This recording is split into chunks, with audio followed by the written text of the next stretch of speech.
this question is, why can't I feel anything anymore? And it goes on, and then it ends with, have I officially become a burden?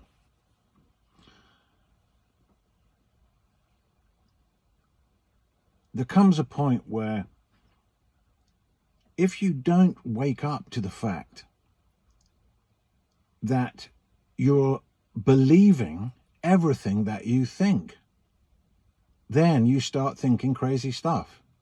So the internal dialogue, which you take to be you take it that you're the thinker, but you're not the thinker. But as long as you identify as the thinker, you will think that all your thoughts are worth taking note of. And you won't realize that your thoughts are given by who you're being that something is. So if who you're being that you are is that you're not good enough and something's wrong and people don't love you, then you're going to have thoughts that match that beingness. And if you maintain that beingness of not being loved, not being wanted, whatever, and have those thoughts arise, they build together until they manifest something in your life, an event, that proves it right. And then your internal dialogue goes, you see, I told you. That proves that you're no good. And then that compounds this false notion of yourself even more. So there has to come a point where you realize that you're not the thinker. And if you were to do a meditation retreat and get very, very still, what you would see is that your thoughts arise spontaneously of their own accord, given by who you're being that life is in any one moment. So if you're being angry, you're going to have palpitations, you're going to have maybe a light sweat, maybe you're just going to feel things in your body, but also you'll have spontaneously arising angry thoughts come streaming until that beingness changes. So when you can't feel, it means that all of your bandwidth has been taken up by your bloody thinking. Your whole bandwidth of experience has been taken up with your internal dialogue, to the extent that your capacity to feel and to see the blue of the sky, the green of the grass, the wonder of sound has been completely taken away. And you are in a world of thought only. Thinking that if you just listen a bit more, it'll tell you something about yourself that will make the big difference. But it never does. It compounds your not good enoughness. But it's not true. It never was true.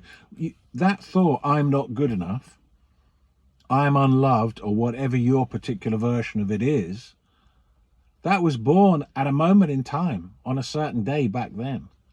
Maybe you were like 8 years old and you didn't get on a football team, or maybe your parents got divorced, or maybe they had a child, another child, and you invented a meaning.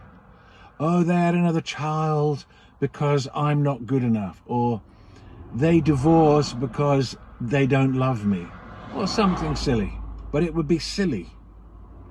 But you took it on board, and that gave birth to all that's come from that frequency of I'm not good enough. But it started as a falsehood. But as you were being that way about yourself, and then had thoughts arise out of that, and then it reached a sufficient point that it created events that proved it right,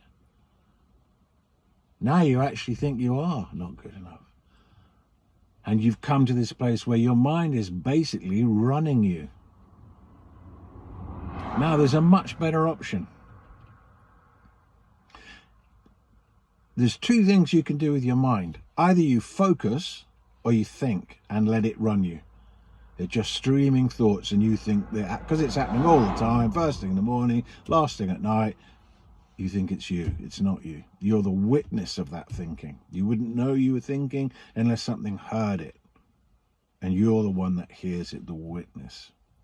So the antidote to all this thinking, which ends up in not being able to feel and having weird ideas about your validity,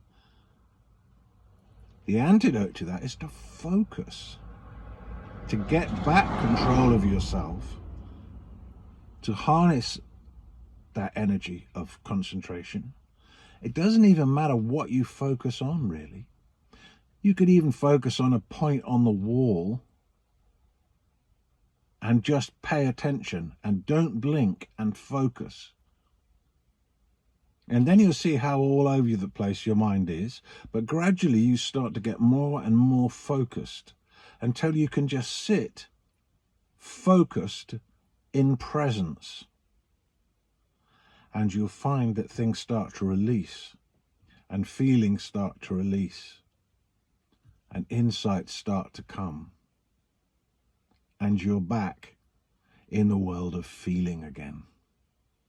And then as you do this concentration, as you do this focusing, as you do this arriving in the present more and more and more, your mind will become quieter. And you'll realize that the reason you suffered, the only reason you suffered, because you listened to it, thinking that it was a reflection of reality. Whereas in fact, it was a reflection of your current mood or beingness. So there's something wonderful to discover on the other side of this. You focus into presence, come into the peace, come into the awakeness. And then when the tentacles of your mind try and grab your attention back with some strange comment, you have a choice. No, you know what? I don't think I'll be going on that thought train. Thank you very much. I know where it goes.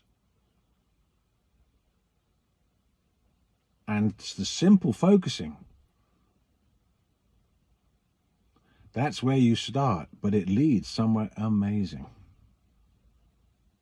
It leads to your awakening to the true self, the witness.